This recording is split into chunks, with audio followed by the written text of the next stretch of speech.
Welcome back for the fourth lesson of 3ds Max.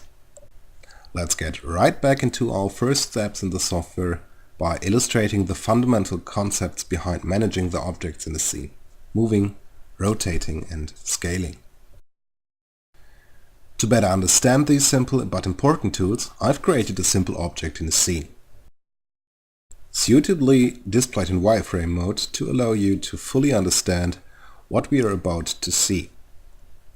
Let's immediately refer to the highlighted area of the toolbar to see which tools will be covered in this lesson. And we'll begin by activating the Move command.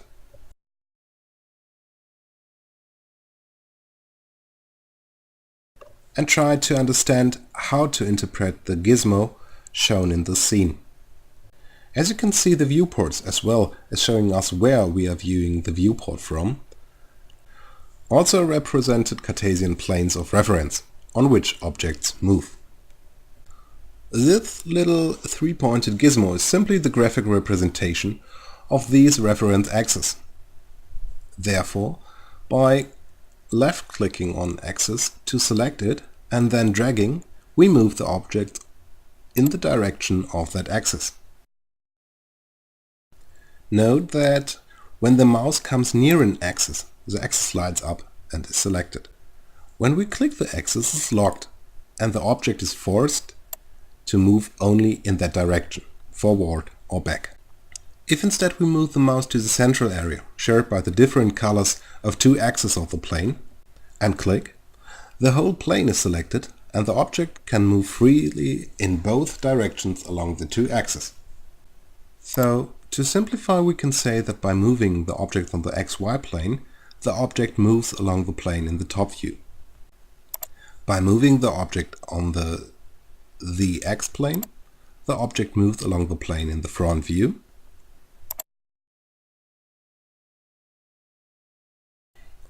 And by moving the object on the ZY plane, the object moves along the plane in the left view. You should note that by default, if we click on each individual orthographic view, the axis of reference always changes to XY. For the top view that's normal, but the same goes for both the front and the left view.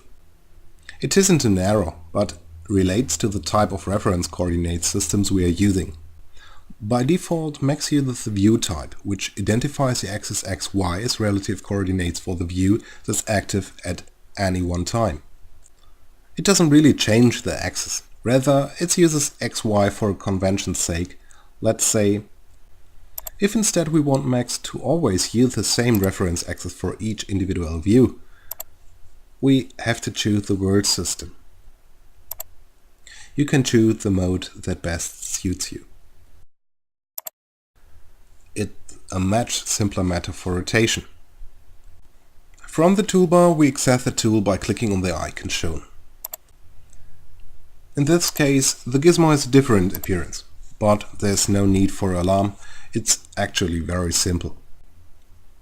If we bring the mouse towards one of the colored axes, in fact, the system identifies which axis the rotation is occurred around. By dragging, the object can be rotated both in one direction and the other. Just like before. The color blue identifies the rotation axis Z, the color green the rotation axis Y, and the color red the X axis.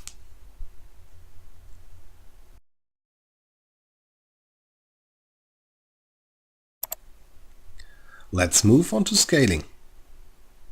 We select the highlighted icon and see that again the gizmo has a new form. But, just like before, it's the same thing. We can only scale the object by pulling it along an axis, widening and tightening in only one direction.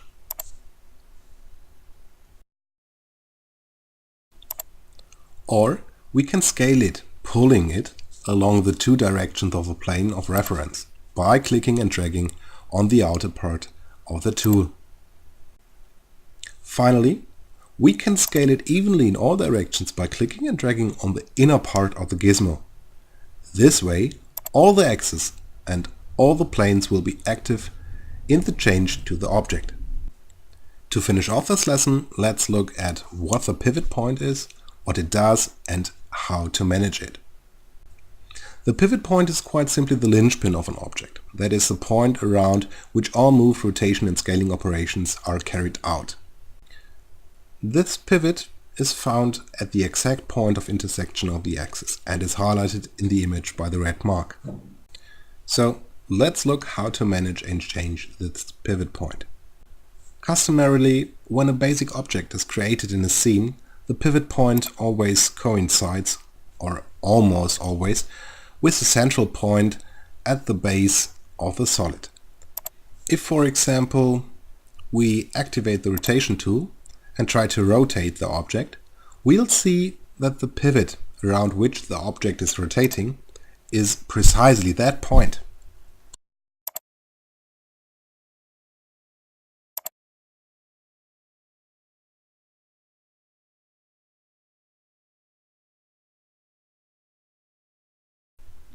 So let's change the position of this pivot, and to do so we are going to dive into another section of the command panel, the Hierarchy tab.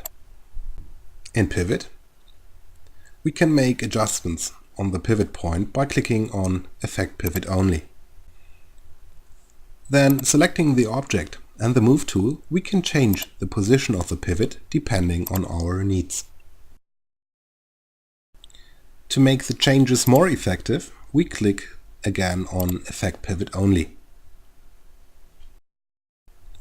And this is the result.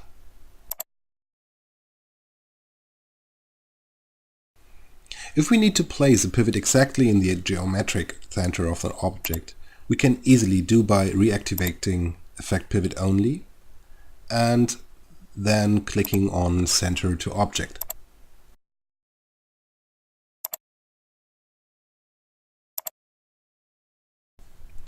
We may also leave the pivot point in its starting position but move the object. We'll look at it in a moment.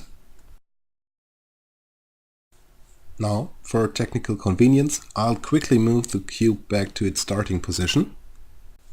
This time, instead of clicking on Effect Pivot Only, we click on Effect Object Only.